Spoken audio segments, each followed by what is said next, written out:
ulamaan islaamaa irraa dubbatan salafiyyaa jaaddaa jechuun salafiyyaa karaa xaliila nabi Muhammadii fi sahaabaan deemte jechuudha. hiikaa biraa tokkoon qabu.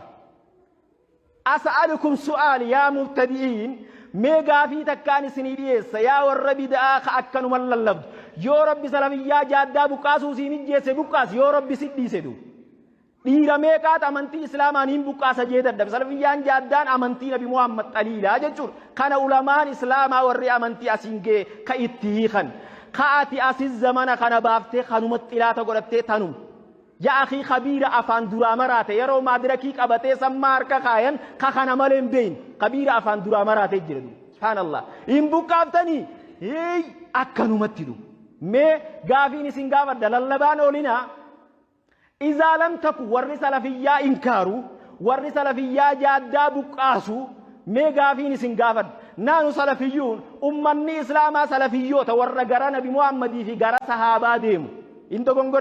Indo gongorsiisina mee gaafiin isin gaafadhu izaa lam takunuu salafiyyiin alal jaadda hoggaa karaa sahabaanii fi taabi'oonni karaa nabii xaliila sanitti deeman karaa sanirratti isin karaa nabii hoggaan deemne faman antum karam deemtan isin eenyu salafiyyaa jaaddaa jechuun warra nabi Muhammadii karaa sahabaanii fi nabi Muhammad deeman jechuudha. hiikaa biroon qabu ati hoggaa kanan ta'in khataate nuu himi hin dhokotin سيدينا نما تاتك أفنو يمدو إذا لم تكونوا سلفيين على الجادة فمن أنتم هجو وردان ديت علينا نبي محمد صلى الله عليه وسلم خراسة وردي منتين ور خميات